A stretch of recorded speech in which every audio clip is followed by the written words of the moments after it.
In this video, we're going to introduce something called enthalpy. And it really is a way of measuring the heat transferred in a reaction. So let's start by defining it. So enthalpy is given the abbreviation H. And it's for any system, enthalpy is really the sum of the internal energy and the product of the pressure and volume, which is a way of saying that it is the heat component of internal energy. Remember, internal energy, the change in internal energy is equal to heat plus work, where work is equal to negative pressure times change in volume. So when we rearrange this, we can see that the Q of the reaction really is equal to the change in energy, internal energy, plus that pressure volume work. And that's really what enthalpy is, right? So it's a way of saying our enthalpy of a reaction, the change in enthalpy of the reaction is the same as the change in heat for a reaction at constant pressure.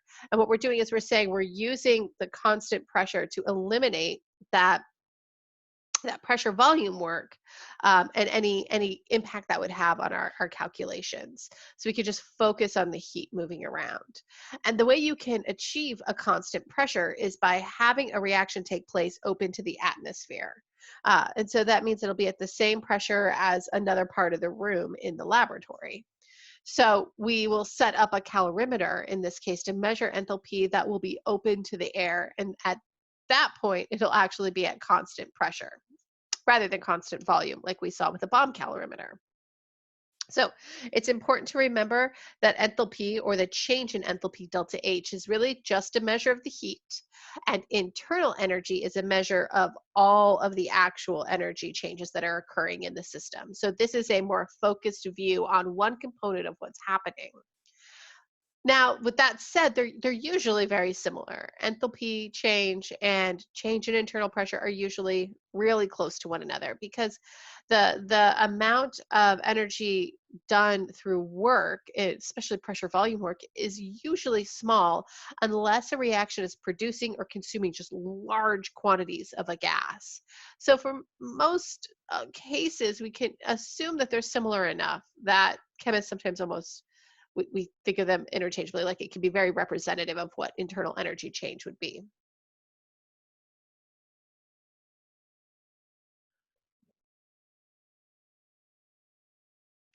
So we use enthalpy often to indicate if something is an endothermic or exothermic reaction. And we've introduced these terms before. Remember, an exothermic process is when heat is released by the system. And so if that system is a chemical reaction, it means as reactants become products, energy is released into the surroundings. Now, in this case, our enthalpy will be negative. Remember, this is all relative to the context of the system being our reference point. And so in a exothermic reaction, the chemical energy of the reactants is converted into thermal energy, and it's absorbed by its surroundings, be that the solvent or the beaker or the air around it. In an endothermic reaction, our reactants convert to less stable products and are going to be at a higher internal energy. And so we'll see that heat has to be absorbed in order for this reaction to occur. And so that's going to make our enthalpy a positive value. It's going to absorb energy from the surroundings, thermal energy from the surroundings, to convert into chemical energy of the products.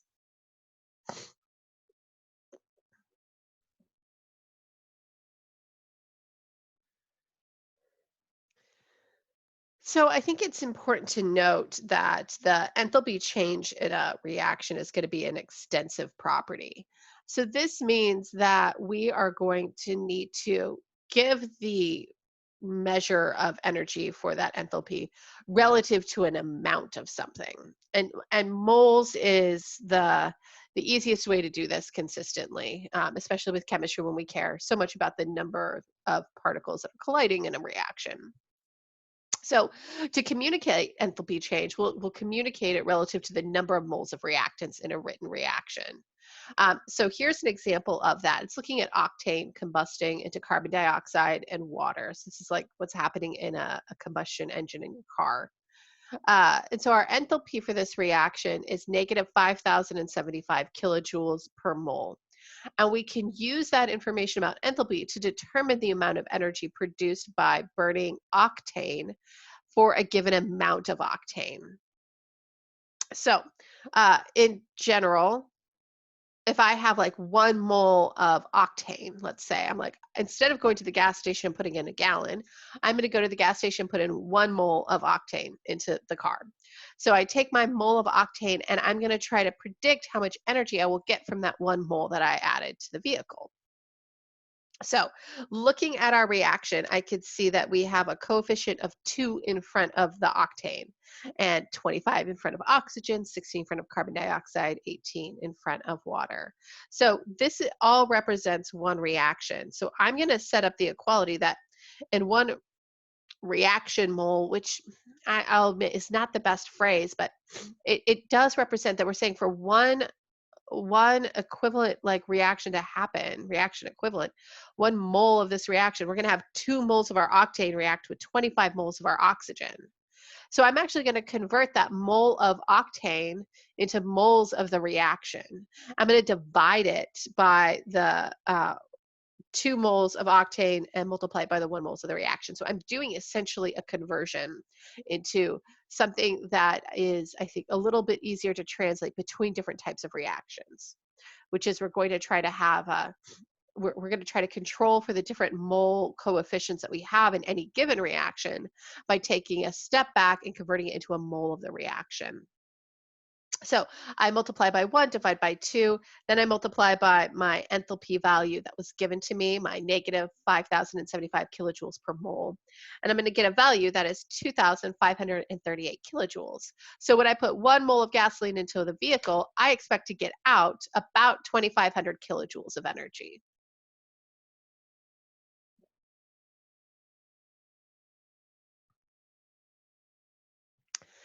So we can measure enthalpy. We can measure enthalpy with a calorimeter, kind of like we measured that change in energy, internal energy, with a bomb calorimeter.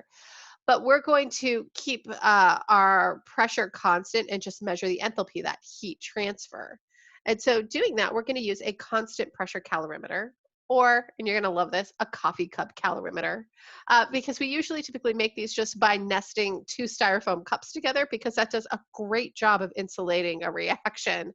And so just a little bit of styrofoam can go a long way. And since this doesn't have to be a sealed vessel with a rigid volume, we can have it open to the atmosphere. And so we really just care about containing the heat. So it accurately transfers from the reaction into the calorimeter surroundings, the water of it, rather than out into the air around the calorimeter. And so the way you set up one of these calorimeters is you put 2 coffee cups together, and you'll do this in your lab. And you pour in a solution of your chemical reaction, which has typically water as the solvent. You put in a thermometer to measure the change in temperature, and you usually stir so that way you're getting a nice even distribution of heat throughout the system. And we insulate it with a cover typically of some type, usually cardboard or styrofoam. And so in this case, what we could say is, right, if we're focusing on the reaction, we want to see what happens to the heat of the reaction. We know that the heat of the reaction is going to be equal to the opposite heat of the solution. So any energy that transfers from the reaction will transfer to the water around it, or the solution around it. And so in that case, setting up that equality, we could say, all right, well, if we then know the mass of the solution, the specific heat of the solution, and the change in temperature of the solution, which we can measure with that thermometer, then we can figure out the heat that is absorbed or released by the solution to the reaction. And that heat of the reaction is the same as our change in enthalpy for the reaction. So this is going to be really founded on, to calculate the change in enthalpy of a reaction, we need to calculate the heat of the reaction, which will be equal to the negative of the heat of the solution, which will essentially be our coffee cup calorimeter.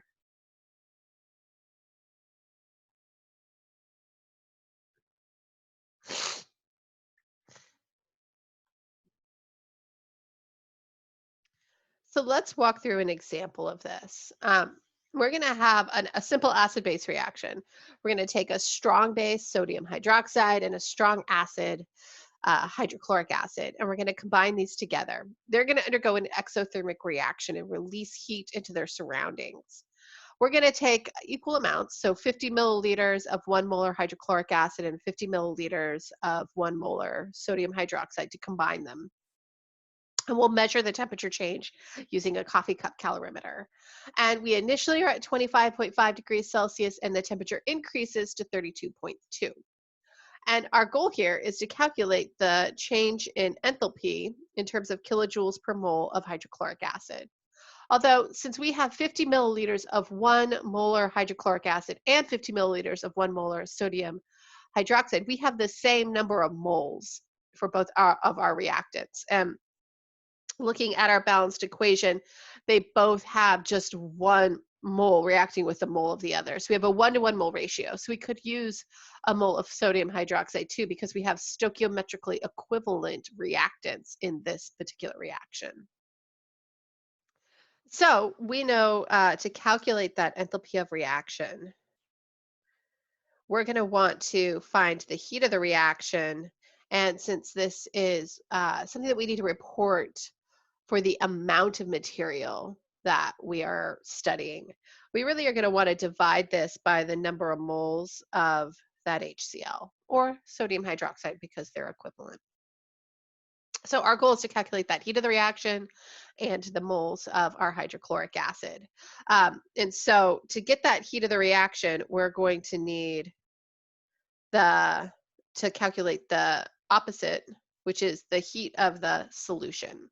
And so that heat of the solution is that calorimeter. That's going to be equal to the mass of the solution times the specific heat of the solution times the change in temperature of the solution.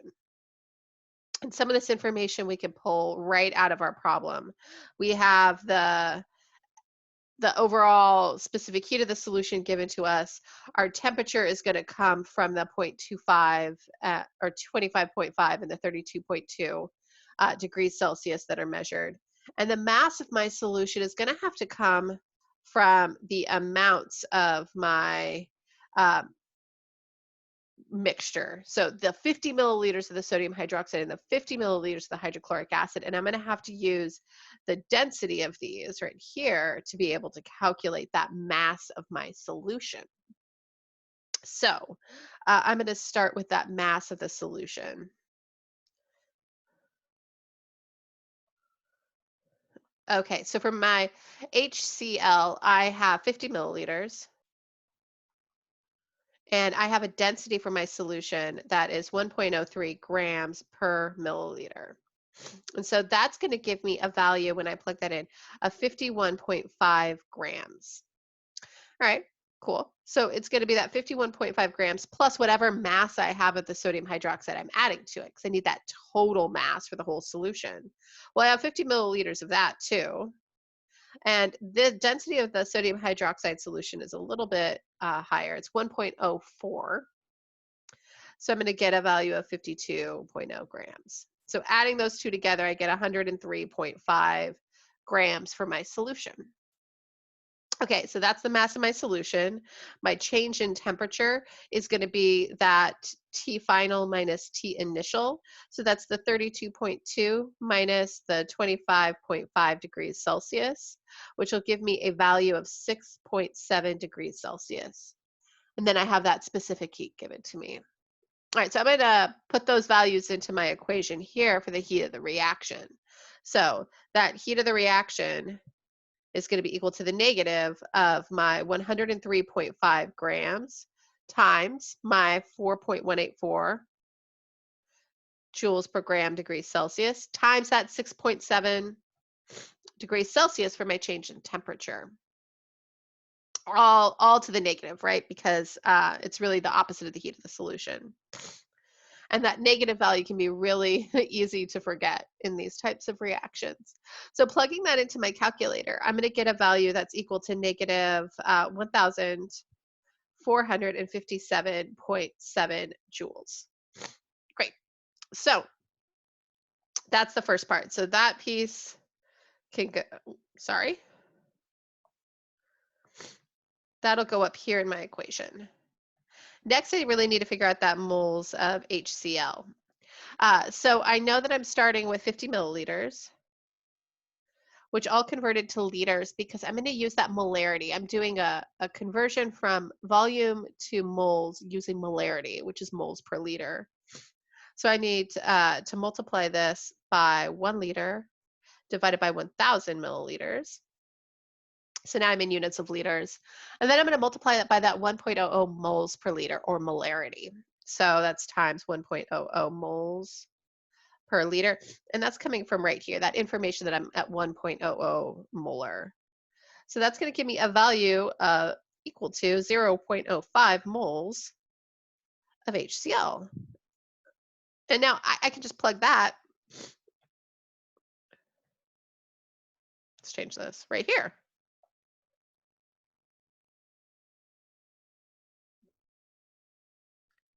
So now I'll calculate that enthalpy of my reaction by plugging in my negative 1,457.7 joules and dividing it by my 0.05 moles.